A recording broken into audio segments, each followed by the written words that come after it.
താമസിക്കുന്നത്. അത് കൊല്ലാൻ അയാൾ പറയുന്ന കാരണം ഈ സാമ്പത്തിക പ്രതിസന്ധിക്കിടയിൽ അവരുടെ ഒരു മാല ചോദിച്ചിട്ട് കൊടുത്തിട്ടില്ല.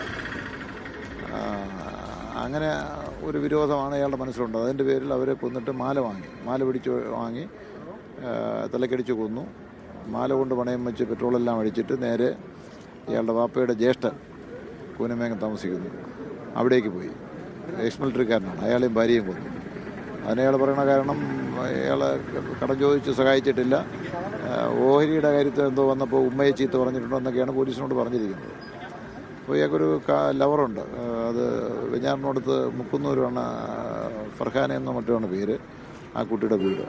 അയാളെ വിളിച്ചു വരുത്തി, അയാളിത് അറിഞ്ഞിട്ടുണ്ടാവില്ല, വിളിച്ചു വരുത്തി കൊല്ലാൻ കാരണമായിട്ട് അയാൾ പറയുന്നത് ഇയാൾ കൂടെ ഇല്ലെങ്കിൽ പിന്നെ ആ കുട്ടിയുടെ ജീവിതം കഷ്ടമാകും, അതുകൊണ്ട് അയാളെ മുഖവരുത്തുക എന്നുള്ളതാണ്.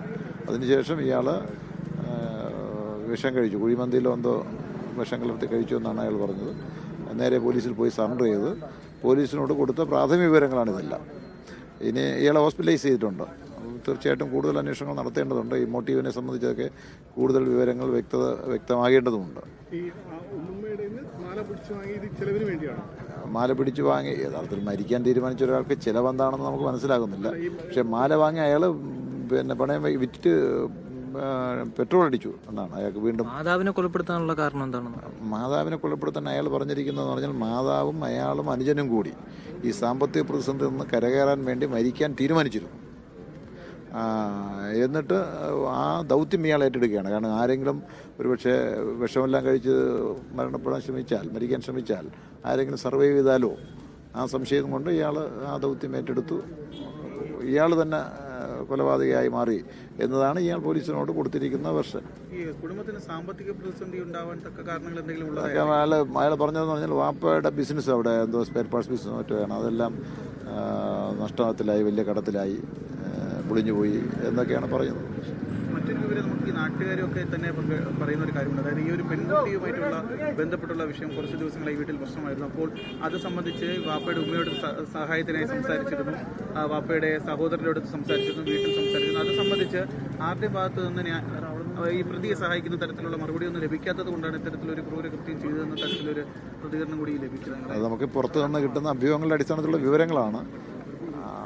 പിന്നെ ഈ ബന്ധുക്കൾ പറയുന്നത് അത്ര സാമ്പത്തിക പ്രശ്നമുള്ള കുടുംബമല്ല, വർഷങ്ങളായി വിദേശത്താണ്, ഇടയ്ക്ക് ഈ മകനും പോയിരുന്നു, അങ്ങനെ സാമ്പത്തിക ഭദ്രത തന്നെയുണ്ട് എന്നുള്ളതാണ്. അപ്പം അങ്ങനെ ഒരു സാമ്പത്തിക പ്രശ്നം ഇല്ലെന്നുള്ളതാണ് ഈ ബന്ധുക്കൾ ഇപ്പോൾ പറയുന്നത്. അതെ, പുറത്തു നിന്ന് നോക്കുമ്പോൾ ഉണ്ടാവുന്ന വിവരങ്ങളാണ് ബന്ധുക്കൾ പറയുന്നത്. യഥാർത്ഥത്തിൽ ഇവരുടെ കുടുംബകാര്യങ്ങളൊന്നും അടുത്ത ബന്ധുക്കൾക്ക് പോലും അങ്ങനെ വിശദമായി അറിയുമായിരുന്നില്ല. ഇതിനകത്ത് നടക്കുന്ന സംഭവം നോക്കൂ, ഇത്രയും 3 പേരെ കൊന്നിട്ടും അയൽവാസികൾക്ക് പോലും അറിയാൻ കഴിഞ്ഞിട്ടില്ല. അപ്പോൾ അങ്ങനെ ഒരു ചുറ്റുപാടാണ്. വീട് പോയി നോക്കിയാലും അറിയാം, അവിടെ നടക്കുന്ന സംഭവങ്ങളൊന്നും സാധാരണ ഇതിൽ അയൽവാസികളൊന്നും അറിയാറില്ല. ഇയാൾക്ക് തന്നെ 21 വയസ്സായി, ബൈക്കിലെല്ലാം പോവും, വീട്ടിൽ കയറും, തിരിച്ചു പോവും എന്നുള്ളതല്ലാതെ അങ്ങനൊരു കോണ്ടാക്റ്റ് ഒന്നും ഈ പരിസര പ്രദേശമായിട്ട് ഇല്ല എന്നാണ് ഞാനും അറിഞ്ഞത്. പിന്നെ ഈ കാര്യത്തിൽ ഇതെല്ലാം ഓരോരുത്തരുടെയും ധാരണയുടെ അടിസ്ഥാനത്തിൽ പറയുന്ന വിവരങ്ങളാണ്. എന്തുകൊണ്ട് 88 വയസ്സുള്ള ബാപ്പുമ്മയെ കൊന്നു? സാമ്പത്തിക, അതാണല്ലോ ചോദിക്കുന്നത്. പെൺകുട്ടിയെ, സുഹൃത്തിനെയും കൊന്നു. അവര് പുറത്തുള്ള ആളാണല്ലോ. അങ്ങനെ അതിന്റെയൊക്കെ ദുരൂഹതകൾ വെളിച്ചത്ത് വരേണ്ടതാണ്. അയാൾ പോലീസിൽ പറഞ്ഞിരിക്കുന്ന വിവരങ്ങളാണ് ഞാൻ കൈമാറിയത്. പോലീസ് കാര്യത്തിൽ ഒരു ഉറപ്പ് പോലീസിലെത്തിയിട്ടില്ല. പോലീസ് അന്വേഷണത്തിലാണല്ലോ. മാത്രമല്ല അയാളെ വിശദമായി ചോദ്യം ചെയ്യാനുള്ള അവസ്ഥയല്ല ഇപ്പോൾ. അത് അങ്ങനെ എനിക്കും കിട്ടിയ പ്രാഥമിക വിവരങ്ങളാണ് ഞാൻ നിങ്ങളോട് പങ്കുവച്ചത്. വിശദാംശങ്ങളിലൊക്കെ നമുക്ക് പോലീസ് തന്നെ ഇപ്പോൾ അന്വേഷണത്തിലാണ്. പെൺകുട്ടിയുടെ പേര് ഫർസാന എന്നാണോ? ഫർസാന എന്നാണ് ഞാൻ മനസ്സിലാക്കിയത്. ഇവിടെ അങ്ങനെ ഇന്ന് വിളിച്ചു വരുത്തുകയാണ് ചെയ്തത്. എനിക്ക് ഈ പയ്യനെയും ഒന്നും എൻ്റെ ശ്രദ്ധയിൽ വന്ന ആളല്ല. വാപ്പയെ അറിയാം, ഗൾഫിൽ നിൽക്കുന്നു എന്ന് പറയുന്ന റഹീമിനെ അറിയാം. പെൺകുട്ടിയുടെ വിവരം ഇപ്പോൾ ഈ വരുന്ന വഴിയാണ് ഞാൻ മനസ്സിലാക്കിയത്. ഈ മുക്കുന്നൂരാണ്, അതെൻ്റെ വീടിനടുത്താണ്. മുക്കുന്നൂരെന്നാണ്, വെഞ്ഞാറമൂടും മുക്കുന്നൂർ. 5 മരണം കൺഫേം ചെയ്തിട്ടാണെന്ന് ഞാൻ മനസ്സിലാക്കുന്നത്. ഒരാൾ ക്രിട്ടിക്കലാണ്. Okay, thank you. അമൃത, സ്ഥലത്തെ MLA DK മുരളിയാണ് പോലീസിന് ലഭിച്ച പ്രാഥമികമായ വിവരങ്ങൾ ഇപ്പോൾ നമ്മളോട് വിശദീകരിച്ചു തന്നത്. അതുമായി ബന്ധപ്പെട്ട് ഈ നടന്ന സംഭവങ്ങൾക്ക് ഈ കൊലപാതകങ്ങൾക്കെല്ലാം പിന്നിൽ കാരണമായത് ഈ കുടുംബത്തിന്റെ സാമ്പത്തിക പ്രതിസന്ധിയാണ് എന്ന വിവരമാണ് അഫാൻ പോലീസിനോട് പങ്കുവച്ചത് എന്നുള്ളതാണ്. കടുത്ത സാമ്പത്തിക പ്രതിസന്ധി മൂലം ഈ അഫാനും മാതാവും സഹോദരനും ആത്മഹത്യ ചെയ്യാൻ തീരുമാനിച്ചിരുന്നുവെന്നും ഈ ദൗത്യം ഏറ്റെടുക്കുക, പരസ്പരം കൊല ചെയ്തതിനു ശേഷം സ്വയം മരണമടയുക എന്ന തീരുമാനം സ്വയം ഏറ്റെടുക്കുകയായിരുന്നു അഫാൻ എന്നുമാണ് ആദ്യമായി പോലീസിന് അഫാൻ നൽകിയിട്ടുള്ള മൊഴി. ഈ ദൗത്യം നടപ്പാക്കുന്നതിന്റെ ഭാഗമായിട്ടാണ് മറ്റു 3 പേരെ കൂടി കൊലപ്പെടുത്തിയത് എന്ന് പോലീസിന് അഫാൻ മൊഴി നൽകി. അതിന്റെ ആദ്യഘട്ടം എന്ന നിലയിലാണ് പാങ്ങോടുള്ള പിതാവിന്റെ മാതാവ് 88-കാരിയായ വയോധികയെ കൊലപ്പെടുത്തുന്നത്. സാമ്പത്തിക പ്രതിസന്ധി അടക്കമുണ്ടായ ഘട്ടത്തിൽ ഇവർ സഹായിക്കാൻ തയ്യാറായില്ല, അതുകൊണ്ടാണ് ഇവരെ കൊലപ്പെടുത്തിയത് എന്ന കാരണം പറയുന്നു. തുടർന്ന് അവരെ കൊലപ്പെടുത്തിയ ശേഷം അവരുടെ കഴുത്തിലുണ്ടായിരുന്ന മാല പിടിച്ചു പറിക്കുകയും അത് വിറ്റ് അതിന്റെ പണം കൊണ്ട് പെട്രോൾ അടിക്കുകയും മറ്റ് ചെലവുകൾ നടത്തിയ ശേഷമാണ് SL പുരത്തുള്ള പിതാവിന്റെ സഹോദരന്റെ വീട്ടിലേക്ക് ചെല്ലുന്നത്. അവിടെ ചെന്ന് പിതാവിന്റെ സഹോദരനെയും ഭാര്യയെയും കൊലപ്പെടുത്തുന്നു.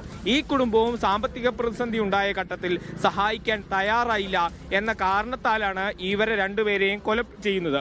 തുടർന്ന് വീട്ടിലേക്ക് വരികയും പെരുമലയിലെ വീട്ടിലെത്തി ഈ അഫാനുമായി സൗഹൃദ ബന്ധമുണ്ടായിരുന്ന അല്ലെങ്കിൽ പ്രണയബന്ധമുണ്ടായിരുന്ന പെൺകുട്ടിയെ കൂടി ഈ വീട്ടിലേക്ക് വിളിച്ചു വരുത്തുകയും ഇവരെ 3 പേരെയും കൊല ചെയ്യുകയും കുഴിമന്തിയിൽ എലിവശം ചേർത്ത് സ്വയം കഴിച്ച് ആത്മഹത്യക്ക് ശ്രമിക്കുകയും ചെയ്യുകയായിരുന്നു. ഇതിനുശേഷമാണ് വെഞ്ഞാറമൂടുള്ള പോലീസ് സ്റ്റേഷനിലേക്ക് അഫാൻ ചെല്ലുന്നത്. ഓരോ കൊലപാതകത്തിനും കൃത്യമായ കാരണം ഈ ഘട്ടത്തിൽ പോലീസിനോട് വിശദീകരിച്ച് നൽകിയിട്ടുണ്ട് അഫാൻ എന്നാണ് MLA DK മുരളി പറയുന്നത്. ഇത് പൂർണ്ണമായും വിശ്വാസത്തിലെടുക്കാൻ പോലീസ് തയ്യാറായിട്ടില്ല.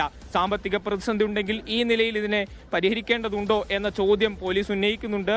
ഈ പെൺകുട്ടിയുമായിട്ടുള്ള ബന്ധം എന്ന നിലയിലാണ്, എത്ര ദിവസമായി പെൺകുട്ടി ഈ വീട്ടിലുണ്ട് എന്നതടക്കമുള്ള ചോദ്യങ്ങൾ പറയുന്നുണ്ട്. പെൺകുട്ടിയെ കൊല ചെയ്യാനുള്ള കാരണമായി പോലീസിന് അഫാൻ നൽകിയ വിവരം എന്ന് പറയുന്നത് താൻ മരണപ്പെട്ടാൽ പിന്നീട് ആ പെൺകുട്ടിക്ക് ജീവിക്കാൻ ഈ ഭൂമിയിൽ കഴിയില്ല, അതുകൊണ്ട് അവളെ കൂടി കൊല ചെയ്യുക എന്ന തീരുമാനത്തിലേക്ക് അഫാൻ എത്തുകയായിരുന്നു.